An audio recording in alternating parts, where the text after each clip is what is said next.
Hello friends, पुणेरी अन्नपूर्णामध्ये पुन्हा एकदा तुमचं मनापासून खूप खूप स्वागत आहे। तर आज आपण करणार आहोत आषाढ स्पेशल कापण्या, ज्या पारंपरिक केल्या जातात आणि आषाढामध्येच या देवाला नैवेद्य म्हणून केले जातात। कोण कोण गोड पुऱ्यासुद्धा करतात। तर हा पारंपरिक आणि शहरी भागात आणि ग्रामीण भागातही खूप प्रचलित असा पदार्थ आहे। तर चला आपण व्हिडिओला सुरुवात करूया। सगळ्यात आधी आपण गूळ घेतलेला आहे 1 वाटी, तर तो तुम्ही किसूनही घेऊ शकता किंवा मग मी असा बारीक बारीक चेचून घेतलेला आहे। तर तो गूळ जो घेतलेला आहे तो 1 वाटीच घ्यायचा आहे आपल्याला। आणि नंतर तो गूळ ओतला मी त्याच्या एका बाउलमध्ये आणि त्याच्या एवढंच पाणी घेतले, जेवढं मी गूळ मोजला त्याच बाउल एवढं पाणी घेतलेलं आहे। जास्त कमी असं प्रमाण नाही, हे एकदम व्यवस्थित प्रमाण आहे। गूळ पातळ करण्यासाठी याच्या गॅसवर ठेवलेला आहे।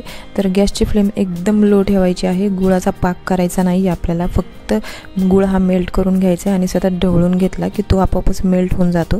तर तुम्ही किसून घेतलात तर याच्यापेक्षा जास्त बेटर होईल, पण मी सतत ढवळत होते त्याच्यामुळे मला एवढं कष्ट लागले नाही त्याच्यामध्ये।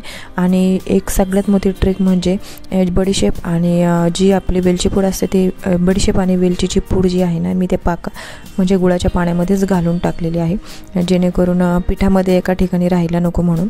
तर या प्रकारे तुम्ही जायफळ पावडर छान प्रकारे माझा गूळ हा वितळलेला आहे, विरघळलेला आहे। तर एक फक्त लक्षात ठेवायचं की याचा पाक अजिबात होऊन द्यायचा नाही, तर कापण्या खूप कडक होऊन जातील। तर चला आपण पुढच्या प्रोसेसला घेऊया। तर मी जेवढे वाटी गूळ घेतला आहे तेवढीच वाटी एक गव्हाचं पीठ घेतलेलं आहे आणि अजून 1 वाटी घेतलं म्हणजे 2 वाट्या गव्हाचं पीठ मी घेतलेलं आहे। नंतर आपल्याला त्यात बेसन पीठ ॲड करायचं आहे, पण त्याचं प्रमाण असं घ्यायचं आहे की जेवढ्या वाट्या आपण गव्हाचं पीठ घेतलेलं आहे तेवढेच 2 चमचे हे बेसन पीठ घ्यायचं आहे, जेणेकरून आपल्या कापण्या आहेत ना त्या खूप अशा कडक नाही होणार आणि खुसखुशीत होतील आतून पण। आणि त्याच्यामध्ये एक सिक्रेट इन्ग्रेडियंट म्हणून थोडासा सोडा वापरायचा आहे, जेणेकरून त्या कापण्या खूप कडक होणार नाही आणि जे वयोवृद्ध आहेत आणि जी लहान मुलं आहेत तेही सहजपणे खाऊ शकतील। म्हणजे जरा मऊसर कापण्या होणार आहेत। कुणाकुणाला कडक कापण्या आवडतात तर त्याही प्रकार केला जातो, पण मी इथे जरा मऊसर कापण्या करत आहेत, कारण घरात लहान मुलं असल्यामुळे त्यांना कडक असं आवडत नाही आणि वयोवृद्ध माणूस पण असल्यामुळे मी अशा प्रकारे कापण्या करत आहेत। नंतर त्याच्यामध्ये 2 चमचे गरम तेल ओतून घेतलेलं आहे। मी जास्त काही घातलेलं नाही आहे, कारण खूप मोहन झालं तर ते तेल पिण्याची शक्यता असते। तर इथे मी मीठ विसरले होते घालायचे, तर मी आत्ता मीठ घातले, एकदम किंचित असं मीठ घालून घेतलेलं आहे।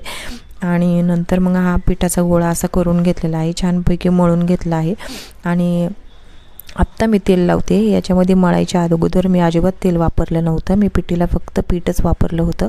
आणि नंतर आपण छानपैकी असं ते एकजीव करून घ्यायचं आहे, पीठ पूर्णपणे असं मऊसर होतं। आणि नंतर मग मी त्याचा असा छोटासा गोळा काढून घेतलेला आहे आणि गुळामुळे हे पीठ काय होतं, खालून वरून असं चिकटलं जातं, त्याच्यामुळे आपण थोडीशी पिठी अशी वरून भुरभुर करून पूर्ण ती स्प्रेड करून घ्यायची आहे, जेणेकरून पांढरं असं दिसायला नको। आणि अशा प्रकारे लेअर केलेली आहे मी त्याची पातळ। तर तुम्ही जाड पण ठेवू शकता किंवा पातळही ठेवू शकता, जसं तुम्हाला आवडेल तसं। आणि नंतर मग मी याचे काप करून घेतलेले आहेत सुरीने। तर तुमच्याकडे जर याचा चमचा असेल फिरकीचा तर तोही तुम्ही वापरू शकता। आणि हे गुळामुळे या सुरीला जरा चिटकलंच जातं, तर थोडंसं तेल लावून आपण पुन्हा ही सुरी व्यवस्थित त्याच्यावर चालू शकतो आणि व्यवस्थित आपल्या कापण्या ह्या कापल्या जातात। आणि या बघा मी असा हा एक बॅच काढून घेतलेली आहे।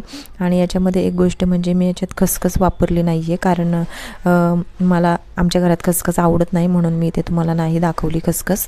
तर बघा अशा प्रकारे कापण्या केलेल्या आहेत। तो तुम्हाला छोट्या मोठ्या कोणत्याही आकाराच्या कापण्या केल्या तसे तुमच्या आवडीचं तरीही चालेल। आणि अजून एक प्रकार दाखवला आहे मी की याच्यामध्ये मी तीळ यूज केलेले आहे। कुणाकुणाच्या इथे तीळ पण वापरतात, तर मी जस्ट दाखवण्यासाठी तुम्हाला दाखवले की तीळ पण मी टाकलेले आहेत त्याच्यामध्ये।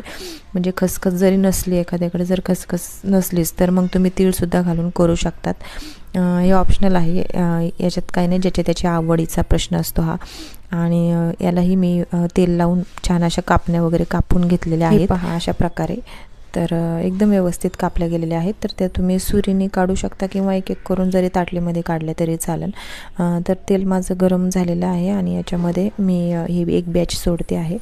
तर तेल हे एकदम मोठ्या गॅसवर गरम नाही करायचे, थोडंसं मिडियम गॅसवर करायचे, नाहीतर याच्यामध्ये गूळ असल्यामुळे ह्या कापण्या पटकन ब्राऊन होतात, जळल्या जातात आणि सतत ह्या कापण्या हलवत राहाव्या लागतात, नाहीतर ह्या लगेच एका साईडने ब्राऊन होतात आणि एका साईडने पांढऱ्या राहू शकतात आणि आतूनही अर्धकच्च्या राहू शकतात. त्याच्यामुळे या तुम्ही सतत ढवळायच्या आहेत. ही एक सगळ्यात मोठी टिप आहे, जेणेकरून कापण्या हा कडक पण होणार नाहीत आणि एकदम व्यवस्थित अशा छान एकसारखा कलर येईल.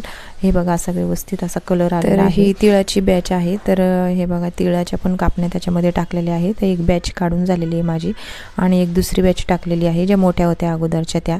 तर तीळ हे ऑप्शनल आहे याच्यामध्ये, कारण तीळ हे तेलामध्ये लगेच निघून जातात आणि खसखसचं पण तसंच असतं.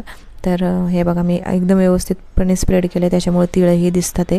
आणि असे तुम्हाला ह्या कापण्या कशा वाटल्या मला नक्की सांगा आणि तुम्हाला काढून दाखवते. एकदम व्यवस्थित अशा छान मऊसर अशा कापण्या झालेल्या आहेत, खुसखुशीत पण आहेत. आणि तुम्हाला जर हा व्हिडिओ आवडला असेल, कोण नवीन असेल चॅनलवर, तर नक्की सबस्क्राईब करा आणि हा व्हिडिओ कुठून पाहत आहात ते मला कमेंटमध्ये नक्की सांगा. आणि असंच भेटूयात आपण अशाच एका नवीन छानशी रेसिपी घेऊन. तोपर्यंत तुमची काळजी घ्या. Take care and bye.